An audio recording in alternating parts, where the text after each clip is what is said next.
Hi friends, ಗಾರ್ನವಿ ಕಿಚನ್ಗೆ ಸ್ವಾಗತ. ಎಲ್ಲರೂ ಹೇಗಿದ್ದೀರಾ? ಚೆನ್ನಾಗಿದ್ದೀರಾ ಅನ್ಕೋತೀನಿ. ಇವತ್ತಿನ ರೆಸಿಪಿ ಪಾಯಸ ಹೇಗೆ ಮಾಡೋದು ನೋಡೋಣ ಬನ್ನಿ. ನೀವೇನಾದರೂ ಇದೆ ಫಸ್ಟ್ ಟೈಮ್ ನಮ್ಮ ಚಾನಲ್ ನೋಡ್ತಿದ್ರೆ ಸಬ್ಸ್ಕ್ರೈಬ್ ಮಾಡ್ಕೊಂಡು ನೋಡಿ. ನಾವು ಹಾಕೋ ವಿಡಿಯೋ ನೀವೇ ಫಸ್ಟ್ ನೋಡ್ಬೋದು. ಪಕ್ಕದಲ್ಲೇ ಕಾಣಿಸ್ತಿರೋ ರೆಡ್ ಬಟನ್ ಕ್ಲಿಕ್ ಮಾಡಿ, ಆಲ್ ಅಂತ ಆಪ್ಷನ್ ಬರುತ್ತೆ, ಆಲ್ ಅಂತ ಕ್ಲಿಕ್ ಮಾಡಿ ನಾವು ಹಾಕೋ ವಿಡಿಯೋ ನೀವೇ ಫಸ್ಟ್ ನೋಡ್ಬೋದು. Friends, wish you happy new year. ನಾನು ಒಂದು ಸ್ವೀಟ್ ಮಾಡಿದ್ದೀನಿ ಹ್ಯಾಪಿ ನ್ಯೂ ಇಯರ್ಗೆ. ನೀವು ಒಂದ್ಸಲ ಟ್ರೈ ಮಾಡಿ ಹೇಗೆ ಬಂತು ಅಂತ ಕಮೆಂಟ್ ಮಾಡಿ. ಈ ವರ್ಷ ನಿಮಗೆ ಒಳ್ಳೆಯದಾಗಲಿ, ನೀವು ಕಂಡ ಕನಸೆಲ್ಲ ನನಸಾಗಲಿ. ಫ್ರೆಂಡ್ಸ್, ಈ ಪಾಯಸ ಹೇಗೆ ಮಾಡೋದು ನೋಡೋಣ ಬನ್ನಿ. ನಾನಿಲ್ಲಿ ಸಬ್ಬಕ್ಕಿ ಮತ್ತು ಶಾವಿಗೆ ಎರಡು ಸೇರಿಸಿ ಪಾಯಸ ಮಾಡಿದ್ದೀನಿ. ಇದಕ್ಕೆ ಏನೇನು ಬೇಕು ನೋಡೋಣ ಬನ್ನಿ. ನಾನಿಲ್ಲಿ 1 ಕಪ್ಪಷ್ಟು ಬೆಲ್ಲ, 1 ಕಪ್ಪಷ್ಟು ಶಾವಿಗೆ ತೊಗೊಂಡಿದ್ದೀನಿ. ಇದು ಫ್ರೈ ಮಾಡ್ಕೊಂಡಿರೋ ಶಾವಿಗೆ. ಹಾಗೆ ಅರ್ಧ ಕಪ್ಪಷ್ಟು ನಾನು ಸಬ್ಬಕ್ಕಿ ಬೀಜ ನೆನೆಸ್ಕೊಂಡಿದ್ದೆ. ಇದು 1 ಕಪ್ಪಷ್ಟು ಆಗಿದೆ. ಇದು 1 ಕಪ್ ಇದೆ. ನಾನಿಲ್ಲಿ ಗೋಡಂಬಿ ದ್ರಾಕ್ಷಿನೂ ತೊಗೊಂಡಿದ್ದೀನಿ. ನಾನಿಲ್ಲಿ ಸಬ್ಬಕ್ಕಿ ಬೀಜ 1 ಅವರ್ ನೆನೆಸ್ಕೊಂಡಿದ್ದೀನಿ. ನೆನೆಸಿದಾದ್ಮೇಲೆ ನೀರೆಲ್ಲ ಸಪ್ರೇಟ್ ಮಾಡ್ಕೊಂಡಿದ್ದೀನಿ. ಇವಾಗ ಹೇಗೆ ಮಾಡೋದು ನೋಡೋಣ ಬನ್ನಿ.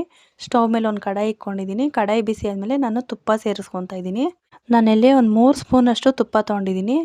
ತುಪ್ಪ ಎಲ್ಲ ಸ್ವಲ್ಪ ಕರಗಿದ ಮೇಲೆ ನಾವು ಗೋಡಂಬಿ ದ್ರಾಕ್ಷಿ ಹಾಕ್ಕೊಂಡು ಫ್ರೈ ಮಾಡ್ಕೊಬೇಕು. ನಾನಿಲ್ಲಿ ಗೋಡಂಬಿ ದ್ರಾಕ್ಷಿ ಎಲ್ಲ ಹಾಕ್ಕೊಂಡು ಫ್ರೈ ಮಾಡ್ಕೊತೀನಿ ಇವಾಗ. ಫ್ರೆಂಡ್ಸ್, ನಾನಿಲ್ಲಿ ಒಂದು ಅರ್ಧ ಕಪ್ಪಷ್ಟು ಸಬ್ಬಕ್ಕಿ ಬೀಜ ತೊಗೊಂಡಿದ್ದೀನಿ. ನೀವು ಬೇಕಾದರೆ 1 ಕಪ್ಪಷ್ಟು ತೊಗೋಬೋದು. ಅದು ನೆಂದ ಮೇಲೆ 2 ಕಪ್ ಅಷ್ಟಾಗುತ್ತೆ. ನಾನು ಅರ್ಧ ಕಪ್ ತೊಗೊಂಡಿದ್ದೀನಿ, 1 ಕಪ್ ಅಷ್ಟಾಗೈತೆ ನೋಡಿ. ಇವಾಗ ದ್ರಾಕ್ಷಿ ಗೋಡಂಬಿ ಎಲ್ಲ ಫ್ರೈ ಮಾಡ್ಕೊಂಡಿದ್ದಾಯಿತು. ನಾನು ಒಂದು ಬೌಲ್ಗೆ ತೆಗ್ದು ಸಪ್ರೇಟ್ ಮಾಡ್ಕೊತಾ ಇದ್ದೀನಿ. ಇವಾಗ ಅದೇ ಕಡಾಯಿಗೆ ಇನ್ನೂ ಸ್ವಲ್ಪ ತುಪ್ಪ ಹಂಗೆ ಇದೆ. 1 ಕಪ್ ಅಷ್ಟು ಶಾವಿಗೆ ಸೇರಿಸ್ಕೊತಾ ಇದ್ದೀನಿ. ಇದನ್ನು ನಾನು ಫ್ರೈ ರೆಡಿ ಶಾವಿಗೆನೇ ತೊಗೊಂಡಿದ್ದೀನಿ. ತುಪ್ಪದಲ್ಲಿ ಒಂದು ಸ್ವಲ್ಪ ಫ್ರೈ ಮಾಡ್ಕೊಂಡ್ರೆ ಸಾಕು, ಜಾಸ್ತಿ ಏನು ಬೇಡ. ಫ್ರೈ ಆಗಿರೋದೇ ನಾನು ತೊಗೊಂಡಿರೋದು ಶಾವಿಗೆ. ಇದಕ್ಕೆ ನಾನು ಒಂದು 3 ಕಪ್ ಅಷ್ಟು ನೀರು ಸೇರಿಸ್ಕೊತೀನಿ. ಸ್ವಲ್ಪ ಶಾವಿಗೆ ಎಲ್ಲ ಬೇಯಬೇಕು. ಫ್ರೆಂಡ್ಸ್, ನೀವೇನಾದರೂ ಶಾವಿಗೆ ಫ್ರೈ ಆಗಿಲ್ದಿರೋ ತೊಗೊಂಡ್ರೆ ಈ ಥರ ಕಲರ್ ಚೇಂಜ್ ಆಗೋವರೆಗೂ ಸ್ವಲ್ಪ ತುಪ್ಪದಲ್ಲೇ ಫ್ರೈ ಮಾಡ್ಕೊಳ್ಳಿ. ಅದನ್ನು ಚೆನ್ನಾಗಿ ಬರುತ್ತೆ ಪಾಯಸ. ನಾನಿಲ್ಲಿ ರೆಡಿ ಶಾವಿಗೆ ಫ್ರೈ ಆಗಿರೋ ತಂದಿದ್ದೆ. ಇದನ್ನು ನಾನು ಸ್ವಲ್ಪ ಫ್ರೈ ಮಾಡಿಕೊಂಡೆ ಅಷ್ಟೇ. ಇವಾಗ 3 ಕಪ್ ಅಷ್ಟು ನೀರು ಸೇರಿಸ್ಕೊಂಡಿದ್ದಾಯಿತು. ನಾನು ಒಂದು ಸ್ವಲ್ಪ ಶಾವಿಗೆ ಎಲ್ಲ ಬೆಂದಿದ್ದಾದಮೇಲೆ ನೆನೆಸಿ ರೆಡಿ ಮಾಡ್ಕೊಂಡಿದ್ನಲ್ಲ ಸಬ್ಬಕ್ಕಿ ಬೀಜ, ಇದನ್ನು ಸೇರಿಸ್ಕೊತಾ ಇದ್ದೀನಿ. ಇದನ್ನು ಸೇರಿಸ್ಕೊಂಡು ಒಂದು 5 ನಿಮಿಷ ಬೇಯಿಸ್ಕೊಂಡ್ರೆ ಸಾಕು. ಸಬ್ಬಕ್ಕಿ ಬೀಜ ಎಲ್ಲ ಚೆನ್ನಾಗಿ ಬೆಂದಿರುತ್ತೆ ನೋಡಿ. ಸಬ್ಬಕ್ಕಿ ಬೀಜ ಎಲ್ಲ ಹಾಕ್ಕೊಂಡಿದ್ದಾಯಿತು. ಒಂದ್ಸಲ ಈ ಥರ ಮಿಕ್ಸ್ ಮಾಡ್ಕೊಳ್ಳಿ. ನಿಮಗೆ ಸಬ್ಬಕ್ಕಿ ಬೀಜ ಕಮ್ಮಿ ಅನಿಸಿದ್ರೆ ಇನ್ನೂ ಸ್ವಲ್ಪ ನೆನೆಸಿ ತೊಗೊಬೋದು. ನಾನಿಲ್ಲಿ 1 ಕಪ್ ಅಷ್ಟು ಬೆಲ್ಲ ಸೇರಿಸ್ಕೊತಾ ಇದ್ದೀನಿ. ಇದನ್ನು ಹಾಕಿದ್ದಾದಮೇಲೆ ನೀಟಾಗಿ ಒಂದ್ಸಲ ಮಿಕ್ಸ್ ಮಾಡ್ಕೊಬೇಕು ನೋಡಿ. ಬೆಲ್ಲ ಹಾಕಿ ಎಲ್ಲ ಮಿಕ್ಸ್ ಮಾಡ್ಕೊಂಡಿದ್ದಾಯಿತು. ಇನ್ನೂ ಸ್ವಲ್ಪ ಗಟ್ಟಿ ಐತೆ ಅನಿಸಿದ್ರೆ ನೀವು ನೀರು ಸೇರಿಸ್ಕೋಬೋದು. ನಾನಿಲ್ಲಿ 2 ಕಪ್ ಅಷ್ಟು ನೀರು ಸೇರಿಸ್ಕೊತಾ ಇದ್ದೀನಿ. ನೀವು ಬೇಕಾದ್ರೆ ಒಂದು 3 ಕಪ್ ಅಷ್ಟು ನೀರು ಸೇರಿಸ್ಕೊಳ್ಳಿ, ತೆಳ್ಳಗೆ ಬೇಕು ಅಂದರೆ.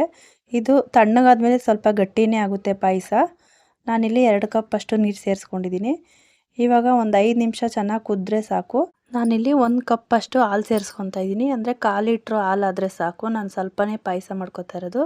ನೀವೇನಾದರೂ ಜಾಸ್ತಿ ಮಾಡ್ಕೊಳಂಗಿದ್ರೆ ಅರ್ಧ ಲೀಟ್ರ್ ಹಾಲು ಸೇರಿಸ್ಕೊಳ್ಳಿ. ಈ ಹಾಲು ಕಾಯಿಸಿ ತಣ್ಣಗೆ ಆದಮೇಲೆ ನಾನು ಸೇರಿಸ್ಕೊತಾ ಇದ್ದೀನಿ.